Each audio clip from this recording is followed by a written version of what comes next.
many of the questions that we have about our careers right now feel existential in nature. And so many of the episodes that we've been doing recently and that we'll probably continue doing for some time are about preparing for this. And how do you deal with this changing industry?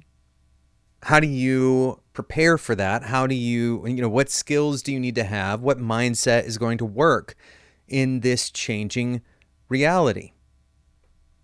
And we've talked a bit about the idea that your ability to update your mental models and your thinking is a critical skill. And in today's episode, I want to expound on that a little bit and talk about some specific kinds of models that are very popular or were very popular in software engineering, some thinking models that deserve scrutiny. They deserve potentially to be thrown out entirely or at least replaced by something better. And some of these models will be familiar. Some of them, we're not going to talk about a ton of them. We're going to talk more thematically about this idea that some of our assumptions that are really hard to let go of should be challenged. They should be challenged. And so, if you think about from a systems perspective, if you think about what is happening, we've talked a little bit about the economics, kind of the microeconomics, what happens on a given project as a result of agentic coding, what happens to a feature, as it flows through your organization, through your team, through the different functions in the company that you run. And of course, this is challenging a lot of our kind of pre-existing beliefs about our roles and about what engineers are what our job is. And you've probably seen product managers who are producing pull requests, and you've probably seen engineers who are making product decisions. And because as these more generic tools, these agents become more available to us, our ability to abstract increases. This is nothing especially new. If you look at how, for example, how the computer impacted office jobs, knowledge work was able to wield in a lot of different places that previously it was not, particularly effective or required more specialization.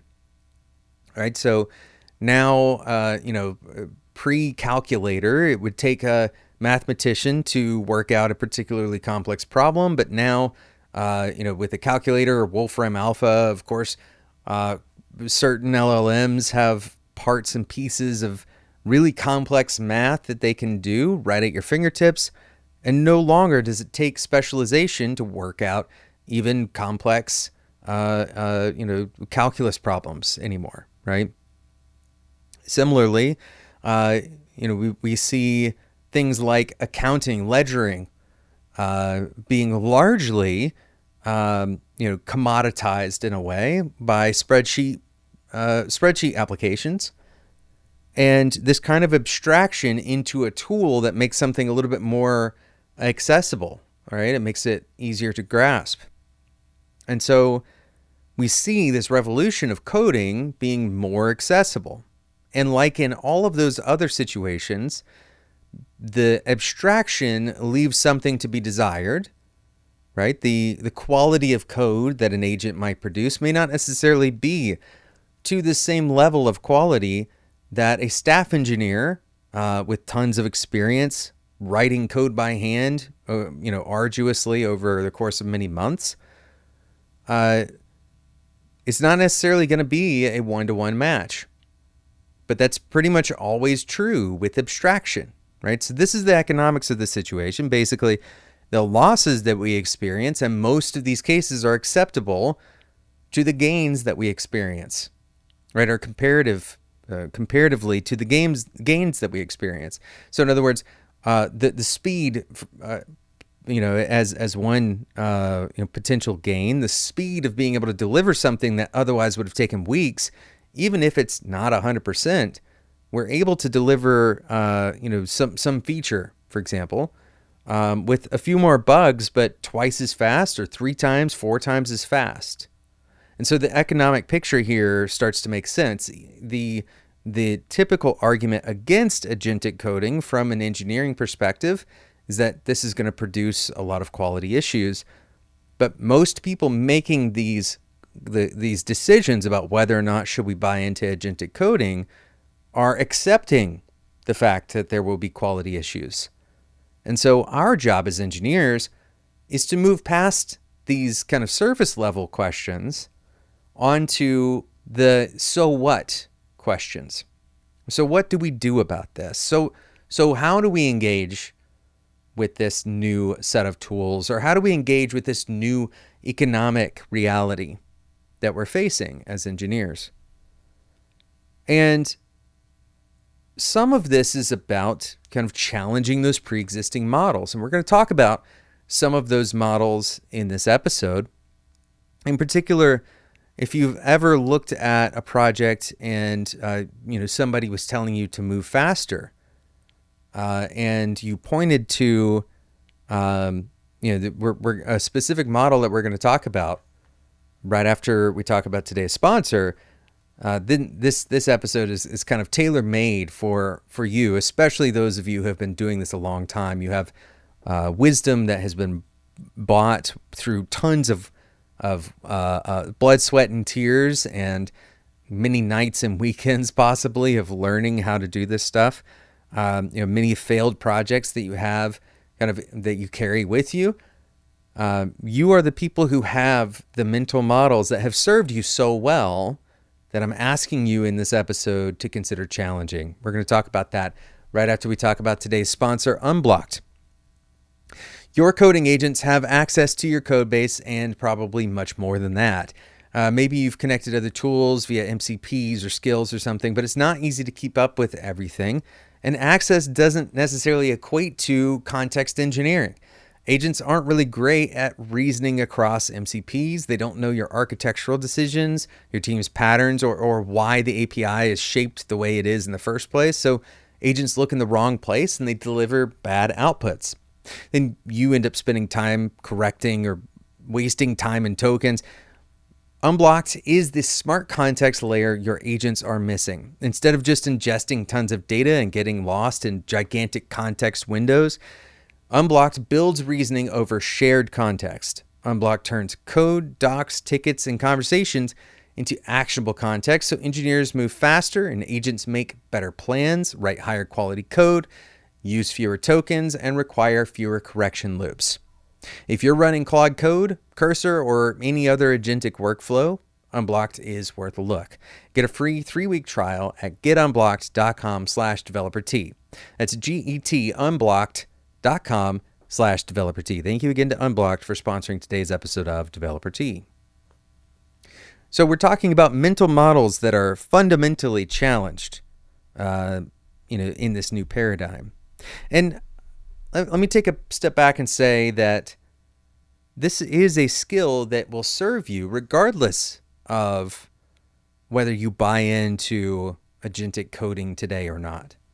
Right? There's plenty of people listening to this right now. You may disagree with me steeply about how useful AI is in your workflows, and I think you all know my opinions on this. I try to avoid being too opinionated on this show, but I do think that this is a coming revolution in everything that we do. If you haven't already been hit by that wave, then you almost certainly will. But even if you don't believe that, even if you're saying, "Oh, this is mostly hype," and Jonathan has been infected by the hype, fine. This skill of being able to challenge your pre-existing models is a critical skill. It's a critical skill, especially, and this is kind of the key, is like as you get more senior in your career, if you can't do this, you're going to hit a ceiling, right? You're going to hit a ceiling because you're going to keep doing the thing that always worked for you. Because is born by a lot of experience, a lot of what feels like wisdom. And in many cases, it is wisdom, right? These models served you well, and they were valid for a long time. But the truth of the matter is, models are an approximation of the reality that's around us, right? That's the whole point of a model, is to approximate reality in a way that becomes useful. All models are they miss something, they leave something out in order to simplify, right? That last 5% that may make up 90% of the complexity or make it really hard to fully understand, you can cut that out and use the other 95% correct thing, and it's really quick and easy to recognize and understand. And these are the heuristics that we pull up, right? We talked about this on the show plenty of times. And because of this accessibility, they're very useful, but they are based on something, right? These are not immutable truths. That's very important for you to understand. There's very few things that we use in our working lives that are true forever. And the difficulty is we often operate like there are, right? That the things that we've been told over and over and over and over, that being resilient to change, for example, that is an immutable truth, that's always going to be true. In fact, I've probably made this mistake on this show of telling you that this is something that's always going to be true. The truth is that these models are an approximation of our current reality. And if our current reality is changing around us, then our models have to adjust to the reality that's changing around us, right? If you were to, draw up a map from, 10 million years ago, I don't know how long back we'd need to go. I'm not even sure if I've got my numbers right here, whatever, a long time ago. And try to look at that map now, whether that's a political boundaries map, which would be, even in the last 100 years have shifted very quickly, right? So that's going to be wrong.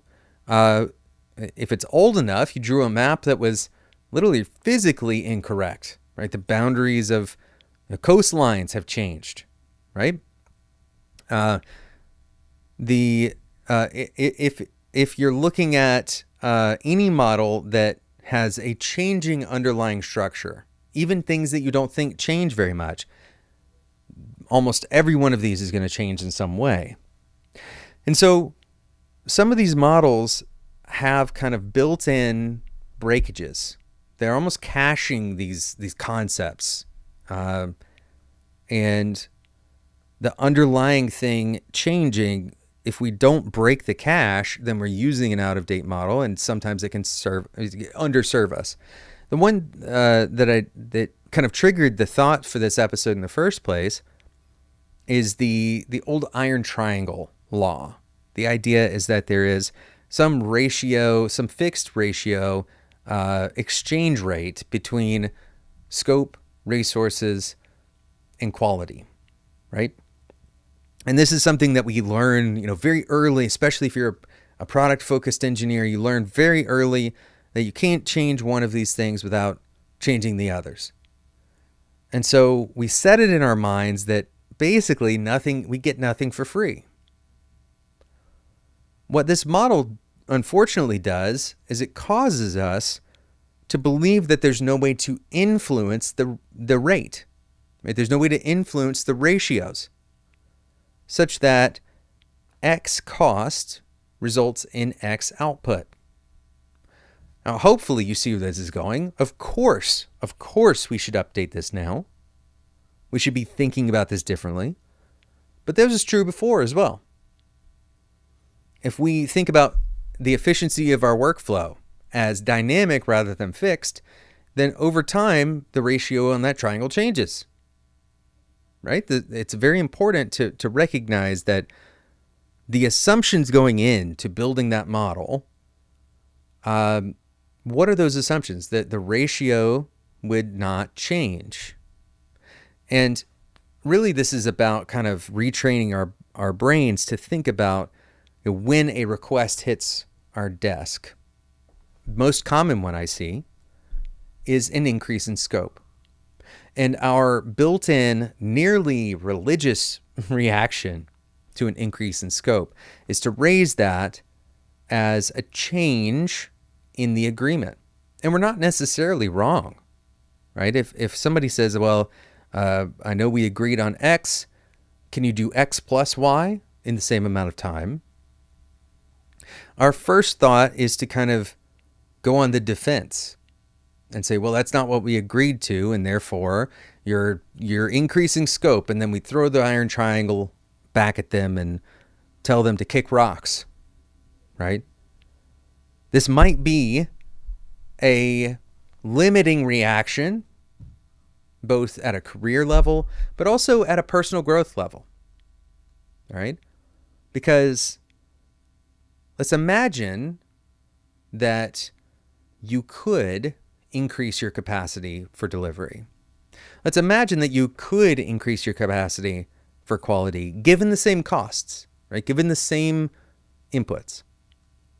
Let's imagine that you could reduce the amount of resources required to produce the other two things, the quality and the scope of the work.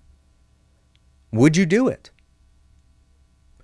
Now, the interesting thing is that by defending the iron triangle rather than trying to break the iron triangle, we're reinforcing the idea that all of these things are fixed, that we're not in a dynamic situation, that we're not able to improve our efficiency, right?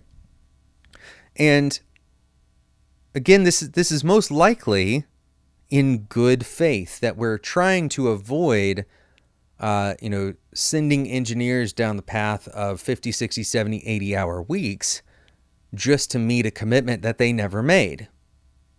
That would be an unhealthy reaction to the situation, and it would essentially be hiding the resource allocation. So we would be reinforcing that the iron triangle exists, that we're not actually trying to get more efficient. We're just having to act like we're going to be more efficient, but we're just working more in the same calendar, number of days in order to meet a particular deadline. That's not really the outcome that we're shooting for here. And it's not really what I'm trying to push. Instead, what I want you to see is that there can be a change in that equation by an external factor, like, for example, improving the efficiency of your workflow. In the contemporary case, agentic coding makes things faster in delivery, right? So the challenge becomes, how can we increase scope, right? How can we increase our scope with the same resources and make sure that our quality doesn't go anywhere, right? Quality becomes kind of a new frontier in that world. But if you didn't believe in the first place that the iron triangle could be challenged, then you may reject the premise altogether. Somebody asking you, could you deliver this 3 times faster? Instead of going to, how could I deliver this 3 times faster? You immediately go to, no, unless you give me resources. No, unless we change this fixed ratio. This is a broken way of thinking, because you're not thinking at the fundamental kind of systems level. Instead, you're defaulting to your model. You're defaulting to overusing the trope that you've been taught and that has served you well, but is ultimately wrong. We should be thinking about other models that this applies to. Another good example of this might be that there is some, this one's probably more controversial, that the entryway into software engineering is the same as it always was. There's junior engineers who are listening to this right now, and you're feeling this pressure. You're feeling this change because the work that you were doing was teaching you about coding and about this kind of lower level stuff that, largely speaking, if you're using an agent now, the agent handles a lot of that. So the natural question you should have is, well, what do I do now? What am I supposed to learn about? And so your job begins to converge more towards what the senior people are doing. right? You start to take on more scope. You start to take on, more complexity. And so now, instead of your job being about doing a lot of learning and learning how to code and, figuring out the kind of low-level stuff, your job is about trying to deal with the changing industry and trying to figure out how to be a senior as soon as possible. And this is a huge role definition problem that companies everywhere are going to be facing. What do we do about training up new talent? Where does the talent start? What is our kind of baseline competency for a mid-level engineer? Where are we going to go with that? And so if our mental model of mid-level engineer jobs stayed the same, we would be looking for the wrong jobs. We would be creating the wrong roles. We'd be setting people up for failure. We'd be setting ourselves up for failure if we believe that those jobs are going to stay exactly the same. They're not. We should break our mental models and rethink from these first principles and systems thinking perspectives. What is most likely here? What is most likely going to happen to these roles? One theory, for example, that I've thrown around is that entry-level roles in engineering may actually start in something like a product manager role, right? Where you learn about the domain, and then as you learn more about the domain, you learn about the technical aspects of the domain. And then you start learning about about how to build in the agentic, workflows that work for your team.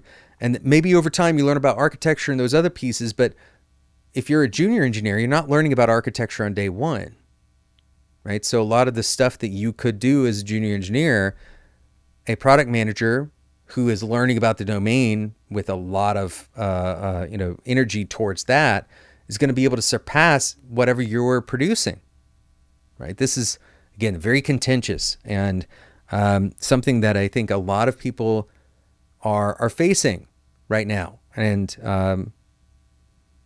I don't think this is going to be an easy transition for anybody, but it's going to be made harder. It's going to be made harder if you can't break out from your existing, thinking and your existing models of thinking and challenge those assumptions at a very core level. These are things that engineers, very smart engineers, may even still be parroting back and saying this is wisdom gained from years, right? Wisdom gained from thousands of hours of programming, thousands of hours of leading teams, thousands of hours in the industry, and some of that stuff is just going to be wrong. And so we have to be able to recognize and test, be able to hold up to scrutiny some of our models that the underlying truth that the model is based on is changing out from under our feet. And we have to pay attention to the underlying truth as a way of saying, okay, I need to rethink this model. I need to rebuild new models. Maybe the old model applies in a new way. Maybe there's a new lens. There's exceptions to the rule. Maybe there's a new pathway to the same outcome. There's a lot of kind of topological changes we could imagine here. But ultimately, if we take things at face value, if we take these old models and we try to apply them, forever and always, we're going to be wrong, and we will suffer the consequences of being wrong when somebody else has a more effective approach, right? When somebody else says, hey, you know what? I think I can get that done 3 or 4 times as fast, and then they go figure it out, right? So some of this is about having the activation energy necessary to start questioning those things. And that's really what I want to kind of imbue through this episode is some activation energy, some belief, some fundamental, part in your brain deep inside that tells you that questioning that old wisdom that you have, or questioning that principle that somebody told you, somebody that you really trust, somebody that you think is smart or has provided a lot of guidance in your life. They gave you this piece of wisdom and you've held on to it. And or maybe you've gained it through your own experience and you're holding on to it. My hope is that you will give yourself the opportunity to put that up to severe scrutiny And if it's valid, it'll hold up, right? That's the kind of the I guess the escape hatch. It protects you from having to throw away something that actually does still work, right? The escape hatch is if this model is still valid, then it's going to hold up to the scrutiny. All right, so test your thinking, test your assumptions, test your models, and really pay attention to the fact that your models are based on a reality, and that if the reality is changing, you should be inspecting your models. Thank you so much for listening to today's episode of Developer Tea. Hopefully this resonates with a lot of you who are facing changes in the industry. Hopefully those of you who identify especially with the junior engineer thinking, or those roles that you're trying to figure out, like what do I do with this role, or how do I write the job description for a junior engineer anymore? Hopefully this will give you guidance into that you can question the old model of thinking about junior engineers, about really everything that we do. Thank you so much for listening. Thank you again to today's sponsor, Unblocked. You can get 3 free weeks of Unblocked at getunblocked.com/developertea. Thanks so much for listening, and until next time, enjoy your tea.